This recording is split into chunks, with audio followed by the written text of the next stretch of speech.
E aí pessoal, Bruno de Deus por aqui, escritor de mistérios, e nesse canal nós lemos livros de mistério, terror e suspense, capítulo a capítulo, reagindo aí como se fossem episódios de uma série. Em outras palavras, nós temos compromisso com spoilers, e esse vídeo aqui é legal para você que está lendo o livro da vez ou quer relembrar desta história. E nós vamos continuar hoje com a leitura do livro O Toque da Pele Morta, do André L. Braga, até o capítulo 18. Se você não conferiu o vídeo anterior, onde nós lemos a primeira parte deste livro, vou deixar aqui aparecendo nos cards, tá bom? É só clicar aqui e conferir antes de continuar a assistir e ler junto comigo, beleza? Capítulo 10. Conversas com aqueles que não vemos. Aqui nós acompanhamos, o momento após aquele incidente lá no estúdio de tatuagem do Felipe, onde ele foi agredido por um neonazista. Eis então que a Mariana, namorada do Felipe, fala pra ele: querido, por favor desmarca o que você tem de compromisso nessa tarde, vai pra casa pra descansar, pra se cuidar. Eu vou ficar aqui e cuido pra você das desmarcações do seu compromisso, então você já pode ir. Depois de conversar bastante, o Felipe finalmente fala que sim, que topa essa proposta, porque ele tava precisando mesmo, pessoal? Depois de levar uma surra,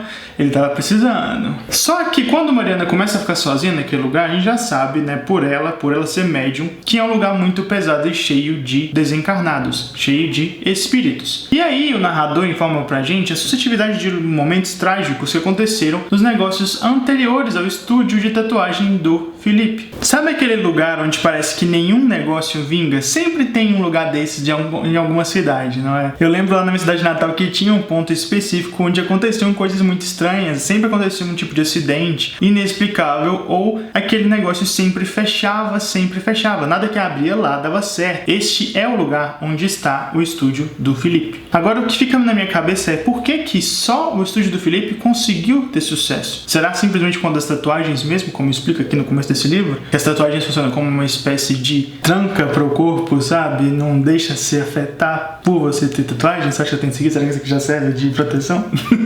Mas aí, pessoal, em meio a várias tragédias que são relatadas, a gente tem então a Mariana, que entra em contato, nada mais nada menos, com o espírito daquela pessoa que estava comendo o seu próprio braço nos capítulos anteriores. E, gente, é um momento um tanto quanto assustador, não é? A própria Mariana sente medo daquilo, Como poderia deixar de ser? Então ela pede ajuda ali para sua entidade, o Exu Caveira, por proteção. A gente acaba descobrindo mais sobre a história dessa entidade também, que eu acho super interessante, pois eu não tenho conhecimento quanto à religião umbanda, então eu tô aprendendo bastante nesse livro. E o capítulo finaliza ali quando Mariana tranca o estúdio e segue sua vida, Porque vamos combinar, gente?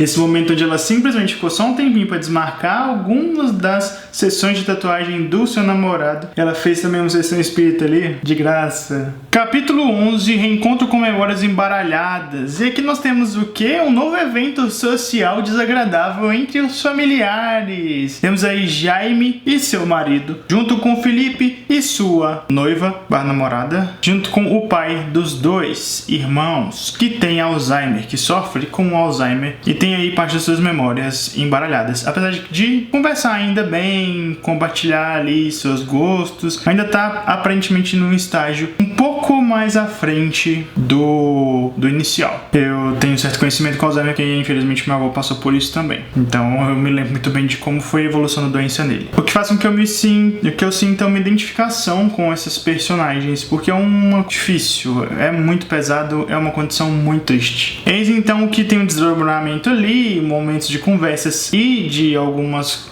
delírios, que o pai dele tem de memória, faz com que algumas coisas constrangedoras acabem saindo, como o fato da mãe dos dois ter falecido, e o pai dos dois fala que a culpa dela ter falecido foi a do filho mais novo, o Jaime. Não sabemos o motivo. Será que Jaime nasceu e teve complicações no parto dele e por esse motivo a mãe dele faleceu? Será que teve algum tipo de desencadeamento que causou a morte dela por conta do acidente que aconteceu entre o Jaime e o Felipe, o incidente do Pururuca? Não sei. Talvez já tenha lido isso anteriormente, só que eu não tô me recordando agora. E outro ponto me chamou muita atenção nessa conversa de família, nesse jantar de família do aniversário do pai dos dois, que eu esqueci de falar que é esse o motivo desse evento social. O homem está aniversariando. Eis então que ele solta do nada que o filho caçula, ou filho mais velho, não peguei ainda isso, não é filho dele com sua amada esposa. Será que tem algum tipo de treta aí? Será que é essa treta barra morte da mãe que é o motivo da rusga que Felipe tem pelos dois outros homens da sua família? Isso é o que vamos descobrir nos próximos capítulos dessa história que está me deixando com uma pulga atrás da orelha a cada nova página que eu leio aqui no meu Kindle. E temos ali no final uma interação entre Jaime e seu marido, onde Jaime se mostra mais uma vez um grande de um sem noção. Afinal de contas, sim, é muito dolorido você ter uma pessoa na sua família que sofre com Alzheimer, entretanto também é muito sem noção o fato de você forçar o seu marido a fazer algo que ele não pode fazer, que ele não pode prometer. O Jaime, de forma totalmente irresponsável, tomado por suas emoções, fala exatamente a mesma coisa que o chefe do Alberto falou pra ele lá na Austrália: faça o seu remédio funcionar, custe o que custar. Algo me diz que ele ter falado isso vai acarretar em um pesar muito grande para o Sr. Jaime no futuro. Eu tô temeroso que de alguma forma, que teoria pra você nesse instante, a senhorita Mariana, noiva de Felipe, seja cobaia de Alberto. Gente, vamos ver se eu tô certo ou não.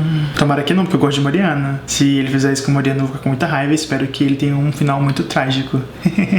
Capítulo 12, no caminho rumo ao nada. E sim, isso se dá porque o nome desse capítulo faz alusão ao fato de que o pai de Sr. Felipe, Jaime, que sofre com a condição de Alzheimer, decidiu ir para um show da sua banda favorita, já que no jantar anterior Alberto abriu demais a boca e falou que eles iam fazer um show. E o senhor quis porque quis ir nesse show mesmo sabendo que não tinha condições para pegar a estrada. Eis que mesmo assim ele compra a passagem, ele compra a hospedagem e pega seu carrinho rumo ao seu destino. Eis então que Alberto e Jaime estão em uma conferência, eles não conseguem ver a confirmação de compra de hospedagem que foi enviada no celular do Alberto. Eles acabam sabendo tarde demais que o pai de Jaime pegou a estrada. O pai de Jaime está completamente desorientado, não é? Ele está praticamente andando em círculos ali, passando por poucas e boas, com o celular descarregado no meio da estrada, sem saber o que ele está fazendo de verdade. Eis que o capítulo termina de forma que você fica assim, o coração na boca, porque o pai dos dois sofre um acidente. E agora ficou lá da dúvida, porque o Jaime ouviu na ligação e foi pro quarto chorar, de medo. Mas medo porque o pai dele acabou morrendo? Ou o pai dele tá em estado grave? Não se sabe, gente. Mas será que teve essa perca pra essa família? Capítulo 13, viagem ao centro dos traumas. E olha só onde estamos, de volta na fazenda, onde o porquinho foi preparado. Vocês lembram lá no prólogo do porquinho? Onde o acidente que culminou na marca de queimadura no pescoço do Sr. Felipe aconteceu. Desde então eles não voltavam. Eis que este sítio será o lugar onde o senhor pai de Felipe e pai de Jaime, que eu não consigo lembrar do nome, acho que é Rubens Porto, diz que eu pensei que eu falando errado, ele vai ficar lá descansando e vai passar seus últimos dias ali de acordo com o Jaime, que está impondo isso. Afinal de contas, depois de ter sofrido um acidente e ter saído quase que ileso, se não fosse pelo braço que está imobilizado por ter passado por cirurgias e colocado alguns pinos, mas se, usando ali da opinião de Felipe, vaso ruim não quebra, não é, pessoal? Então o senhor está bem, ele está tranquilo e aparenta estar melhor do que deveria estar depois de sofrer um acidente. Eis que isso já é motivação para Felipe e Jaime brigarem, Jaime defendendo o pai com unhas e dentes, Felipe acusando o pai com unhas e dentes. Sempre essa mesma discussão. Eis que o ponto culmina num jogação de verdade um na cara do outro. Enquanto Felipe acusa os dois de viverem com máscaras da sociedade, o Jaime joga na lata que é o Felipe que usa máscaras, afinal de contas ele usa aquele lenço para tampar a cicatriz, enquanto ele é um médico que poderia resolver e consertar o erro que ele fez no passado. No momento que os cônjuges, chegam ali para entender o que afinal de contas estão fazendo, por que eles estão brigando tanto, o Felipe é um cuzão com a Mariana. Mariana, que não é boba nem nada, pega o carro e vai embora. Felipe, arrependido, segue ela com o carro de aplicativo, só que não consegue nenhuma resposta, mesmo mandando uma letra de música pra ela, coisa que é brega, coisa que deveria fazer com que Mariana ficasse ainda mais puta com ele. Porque eu ficaria. Eis então que mesmo depois de ter chegado no apartamento, não ter encontrado a namorada, ele tem a brilhante ideia que partiu do nada, não sei por qual motivo esse menino inventou de fazer isso, mas ele foi dormir onde? Na recepção do estúdio de tatuagem dele, que é o quê? Mal assombrado por centenas de fantasmas. E ele acorda no meio da noite sentindo o quê? Uma mão tocando ele. Mão de alguém vivo? Não. Capítulo 14, cortes profundos em peles mortas. A gente tem acesso aí a nada mais nada menos do que a visão da pessoa morta, que acabou de ter uma interação ali com o Sr. Felipe. Só que é claro que no começo do capítulo a gente não sabe que é uma pessoa morta. Tem toda uma construção muito bizarra, muito assustadora que o André faz aqui pra gente. Começa-se com um grupo de racistas, neonazistas, filhas da mãe, escória da humanidade, que está fazendo uma coisa muito estranha. Eles foram contratados por alguém para remoção da pele morta de pessoas, ou seja, peles que já estão ali contaminadas pela hanseníase. E é isso, eles só precisam jogar um dado tranquilizador em nenhuma das pessoas que estão ali na Cracolândia, que estão infectadas, literalmente passar ali a lambida e arrancar o pedaço da pele morta e ir embora para entregar para uma outra pessoa que está fazendo um certo estudo que a gente não sabe ainda qual é. Mas que tem uma pulga atrás da orelha, né? Que talvez tenha alguma coisa a ver com a droga que o Alberto precisa criar. Mas será que ele tá organizando isso já há um tempo? Será que todo o tempo que a gente tava aqui, a gente tava sendo feito de bobo pelo Alberto? Não sei. E nossa, você é pego de surpresa, saca? Porque a construção aqui foca numa pessoa que sofreu esse atentado e aí você pensa que ela tá tranquila, tipo assim, mesmo que ela esteja sem um pedaço do corpo dela, ainda tá viva e buscando por socorro. Entretanto, não, ela já morreu. E ela vai caminhando até chegar onde? No estúdio do Felipe. E os mortos que estão ali de forma muito brutal e muito grotesca, que daria um banho em muitos filmes de terror, eles